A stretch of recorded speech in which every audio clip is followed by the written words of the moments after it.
Nandito tayo ngayon sa Baguio City Police Office Station 2 na kung saan dito po nakapiit, nakakulong yung suspect. Siya yung tinuturing na suspect sa pagpapasabog ng improvised explosive device doon sa Magsaysay, drop ballan. Sa ngayon, kakausapin natin ang mismong suspect. Naimbang bigat mo, Kabsat? Naimbang bigat mo? So, dito ka.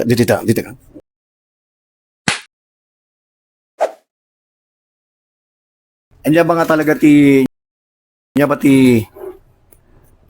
mabalin nga may istoryam no apeng naaramid mo di ay Kabsat?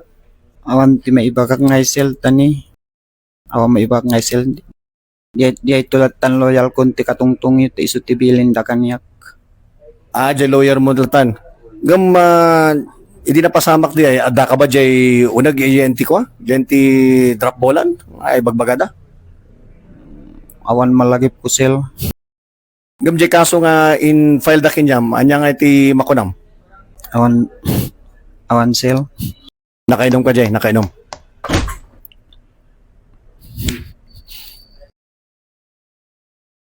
At ti lawyer mo na po. Uwen sel. Nya nga iti advice pa kinyam jay lawyer mo Kabsat. Basta isunan tulad ta katungtung yun. Pagkaganam jay itogon. Nalipatang ngaisel. Gam taga no ka tagay Ifugao. Uwen sel. Taga Ifugao pala itong suspect. So, yan muna ang sitwasyon. Pasok tayo dito.